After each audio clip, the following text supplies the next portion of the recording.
মুহূৰ্তত এটা অত্যন্ত গুৰুত্বপূৰ্ণ খবৰ দিব বিচাৰিছো বিজেপি দল ত্যাগ কৰাৰ বাবে এবাৰ বিজেপি নেতা কৰ্মীৰ ৰুখত পৰিছে এজন প্ৰাক্তন বিজেপি নেতা বিজেপি দল ত্যাগ কৰি আম আদমি পাৰ্টিত যোগদান কৰাৰ বাবে এতিয়া বিপদত পৰিছে জিতেন তাঁতী বিজেপিৰ দুৰ্নীতিৰ বিৰুদ্ধে মাত মাতিছিল জিতেন তাঁতীয়ে আৰু বিজেপিৰ দুৰ্নীতিৰ বিৰুদ্ধে মাত মতাৰ বাবে এবাৰ জিতেন তাঁতীৰ বিৰুদ্ধে ভুৱা গোচৰ জাপি দিয়াৰ চাঞ্চল্যকৰ অভিযোগ কেৱল কেই নহয় জিতেন তাঁতী নামৰ এই ব্যক্তিজন বিজেপিৰ এজন পঞ্চায়তৰ সভাপতি আছিল বিজেপিৰ টিকটত পঞ্চায়তৰ সভাপতি হিচাপে তেওঁ কাৰ্যনিৰ্বাহ কৰিছিল 5 বছৰ আৰু তেওঁৰ কাৰ্যকাল শেষ হোৱাৰ পাছতে তেওঁ যোগদান কৰিলে আম আদমি পাৰ্টিত আৰু বিজেপি ত্যাগ কৰি বিজেপি দলৰ দুৰ্নীতিৰ বিৰুদ্ধে এক প্ৰকাৰৰ ক্ষোভিত হৈ পৰিছিল জিতেন তাঁতী আৰু বিজেপি ত্যাগ কৰাৰ বাবে আৰু বিজেপিৰ দুৰ্নীতিৰ বিৰুদ্ধে মাত মতাৰ বাবে বিজেপি নেতা বিজেপি বিধায়কৰ ৰুখত পৰাৰ অভিযোগ উত্থাপিত হৈছে আৰু জিতেন তাঁতী বিৰুদ্ধে ইতিমধ্যে গোচৰ ৰুজু হৈছিল আৰু জিতেন তাঁতীক গ্ৰেপ্তাৰ কৰা হৈছিল আৰু এই জিতেন তাঁতীৰ কাষত আজিৰ দিনটোত উপস্থিত হয় আম আদমি পাৰ্টিৰ ৰাজ্যিক সভাপতি মনোজ ধানোৱাৰ সবিশেষ আনি টকছৰ দৰ্শকসকল গুৰুত্বপূৰ্ণ খবৰ আমি জনাই আছো বিজেপি এৰি আম আদমি পাৰ্টিত যোগদান কৰি বিপদত জিতেন তাঁতী আম আদমি পাৰ্টিত যোগদান কৰাৰ বাবে বিজেপি নেতা ৰুখত পৰিল জিতেন তাঁতী জিতেন তাঁতীৰ ওপৰত ভুৱা গোচৰ জাপি দিয়া আৰু গুৰুতৰ অভিযোগ বিজেপিৰ পৰা পঞ্চায়তৰ সভাপতি নিৰ্বাচিত হৈছে জিতেন তাঁতী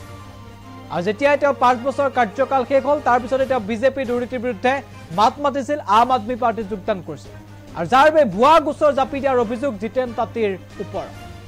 ইতিমধ্যে শেহতীয়াকৈ আদালতে ন্যায়ালয়ে জিতেন তাঁতীক জামিন মঞ্জুৰ কৰিছে আৰু জিতেন তাঁতীৰ কাষত আজিৰ দিনটোত উপস্থিত হ'ল আম আদমি পাৰ্টিৰ ৰাজ্যিক সভাপতি মনোজ ধানোৱাৰ জিতেন তাঁতীৰ খবৰ ল'লে মনোজ ধানোৱাৰে মাত্ৰ কিছুদিন পূৰ্বে বিজেপি এৰি আম আদমি পাৰ্টিত যোগদান কৰিছিল জিতেন তাঁতী আৰু বিজেপি এৰি আম আদমি পাৰ্টিত যোগদান কৰাৰ বাবে ৰাইজৰ এগৰাকী নেতা জিতেন তাঁতীৰ ওপৰত গোচৰ জাপি দিয়াৰ গুৰুতৰ অভিযোগ উত্থাপিত হৈছে এটা ঘৰ আমি এই মুহূৰ্তত দেখুৱাব বিচাৰিছো এটা বাসগৃহ দেখুৱাব বিচাৰিছো এইটো হৈছে জিতেন তাঁতীৰ বাসগৃহ এইগৰাকী যি জিতেন তাঁতীৰ কথা আমি উল্লেখ কৰিছো তেওঁ পিঠাগুটি গাঁও পঞ্চায়তৰ প্ৰাক্তন সভাপতি আছিল বিজেপি আৰু জিতেন তাঁতী বিজেপিৰ এজন নেতা আছিল আৰু জিতেন তাঁতীয়ে বিজেপি ত্যাগ কৰিলে বিজেপি দুৰ্নীতিৰ বিৰুদ্ধে মাত মাতিলে আৰু তাৰ পাছতে অভিযোগ উত্থাপিত হ'ল এইগৰাকী জিতেন তাঁতীয়ে এখন দুৰ্নীতি কৰিছিল কিন্তু আমি ঘৰটো এই কাৰণে দেখুৱাইছো এইটো হৈছে জিতেন তাঁতীৰ বাসগৃহ এগৰাকী পঞ্চায়ত সভাপতিৰ বাসগৃহ যিটো ঘৰ এগৰাকী পঞ্চায়ত সভাপতি এই ঘৰটো নিজৰ ঘৰটোকে যিগৰাকী সভাপতিয়ে 5 বছৰত বনাব নোৱাৰিলে সেই পঞ্চায়তৰ সভাপতি জিতেন তাঁতীয়ে দুৰ্নীতি কৰিছে বুলি সভাপতি হৈ থাকোঁতে অভিযোগ উত্থাপন কৰিলে বিজেপিৰ একাংশ নেতা পালি নেতা আনকি স্বয়ং বিধায়কৰ বিৰুদ্ধে অভিযোগ উত্থাপিত টিংকং সমষ্টিৰ পিঠাগুটি গাঁও পঞ্চায়তৰ প্ৰাক্তন এগৰাকী সভাপতি জিতেন তাঁতীক ইতিমধ্যে জিতেন তাঁতীৰ বিৰুদ্ধে গোচৰ দিয়া হ'ল আৰু সেই গোচৰ ভিত্তিত গ্ৰেপ্তাৰ কৰা হৈছে জিতেন তাঁতীক আৰু অৱশেষত আদালতে জামিন মঞ্জুৰ কৰিলে আৰু তাৰ পিছতে আম আদমি পাৰ্টিৰ ৰাজ্যিক সভাপতিগৰাকী উপস্থিত হয় জিতেন তাঁতীৰ বাসগৃহত এই মুহূৰ্তত মনোজ ধানোৱাৰ মন্তব্য আছে আগবঢ়াইছে টিংখাং সমষ্টিৰ অন্তৰ্গত পিঠাগুটি গাঁও পঞ্চায়তত উপস্থিত আছোঁ ইতিমধ্যে আমি ইয়াৰ আগতো ৰাইজক অৱগত কৰিছোঁ যে আমাৰ লগত জিতেন তাঁতী নামৰ এজন ব্যক্তি সাহসী ব্যক্তি আম আদমি পাৰ্টিৰ এজন কৰ্মকৰ্তা হিচাপে আজি 2-3 মাহ পূৰ্বে আম আদমি পাৰ্টিত যোগদান কৰিছে তেখেত 5 বছৰ বিজেপিৰ পঞ্চায়তৰ সভাপতি আছিল বিজেপি দলৰ পৰা 5 বছৰ কাৰ্যকাল উকলি যোৱাৰ পিছত তেওঁ অনুভৱ কৰিলে যে এই বিজেপিৰ দুৰ্নীতিৰ বিৰুদ্ধে মাত মাতিব লাগিব আৰু এই সাহসেৰে তেওঁ আম আদমি পাৰ্টিত যোগদান কৰিলে যোগদান কৰাৰ পিছত বিভিন্ন ৰকমৰ ভয় ভাবুকি দিও তেওঁ কেনেকৈ দমন কৰিবলৈ পৰা যায় এই চেষ্টা আৰম্ভ কৰিলে বিজেপি চৰকাৰ বা কৰ্মকৰ্তাসকলে কিন্তু তেওঁৰ এই সাহস যি সাহসেৰে তেওঁ ওলাই আহিছে তেওঁ সাহস দমন কৰিবলৈ নোৱাৰি ভুৱা গোচৰ তেওঁৰ ওপৰত জাপি দি তেওঁক জেললৈ প্ৰেৰণ কৰিলে কিন্তু গোটেই আম আদমি পাৰ্টিৰ কৰ্মকৰ্তাসকলে লগতে যিসকল ন্যায় ব্যৱস্থাটোৰ লগত জড়িত আছে তেওঁলোকে যিটো তৎপৰ হৈ জিতেন তাঁতীৰ কাৰণে আগবাঢ়ি গ'ল ন্যায়ালয়ে চিন্তা কৰিলে এওঁক বেল প্ৰদান কৰিলে আৰু মুকলি আকাশৰ তলত তেওঁ আজি আমাৰ লগত আছে মই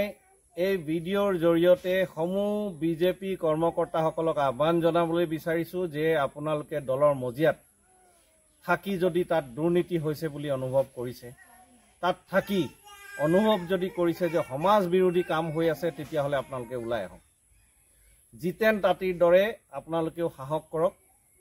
সাহস কৰি ওলাই আহক। আম আদমি পাৰ্টিয়ে আপোনাক লগ দিব, আমাৰ দলীয় কৰ্মকৰ্তাসকলে আপোনাক লগ দিব, আৰু কোনো শক্তিয়ে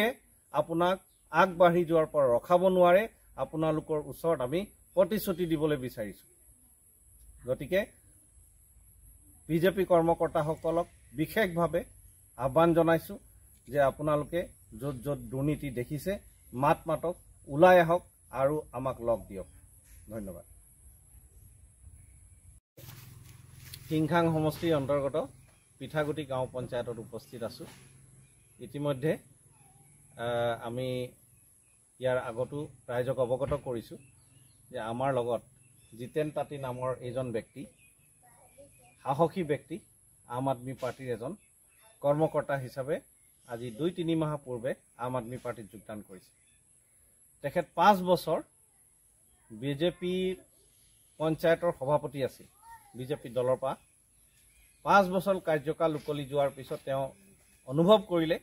যে এই বিজেপিৰ দুৰ্নীতিৰ বিৰুদ্ধে মাত মাতিব লাগিব, আৰু এই সাহসেৰে তেওঁ আম আদমি পাৰ্টিত যোগদান কৰিলে। যোগদান কৰাৰ পিছত বিভিন্ন ৰকমৰ ভয় ভাবুকি দিও তেওঁ কেনেকৈ দমন কৰিবলৈ পৰা যায় এই চেষ্টা আৰম্ভ কৰিলে বিজেপি চৰকাৰ বা কৰ্মকৰ্তাসকলে। কিন্তু তেওঁৰ এই যি সাহসেৰে তেওঁ ওলাই আহিছে, তেওঁ সাহস দমন কৰিবলৈ নোৱাৰি ভুৱা গোচৰ তেওঁৰ ওপৰত জাপি দি তেওঁক জেললৈ প্ৰেৰণ কৰিলে। কিন্তু গোটেই আম আদমি পাৰ্টিৰ কৰ্মকৰ্তাসকলে, লগতে যিসকল ন্যায় ব্যৱস্থাটোৰ লগত জড়িত আছে, তেওঁলোকে যিটো তৎপৰ হৈ জিতেন তাঁতীৰ কাৰণে আগবাঢ়ি গ'ল, ন্যায়ালয়ে চিন্তা কৰিলে, এওঁক বেইল প্ৰদান কৰিলে, আৰু মুকলি আকাশৰ তলত তেওঁ আজি আমাৰ লগত আছে। মই এই ভিডিঅ'ৰ জৰিয়তে সমূহ বিজেপি কৰ্মকৰ্তাসকলক আহ্বান জনাবলৈ বিচাৰিছোঁ যে আপোনালোকে দলৰ মজিয়াত থাকি যদি তাত দুৰ্নীতি হৈছে বুলি অনুভৱ কৰিছে, তাত থাকি অনুভৱ যদি কৰিছে যে সমাজ বিৰোধী কাম হৈ আছে, তেতিয়াহ'লে আপোনালোকে ওলাই আহক।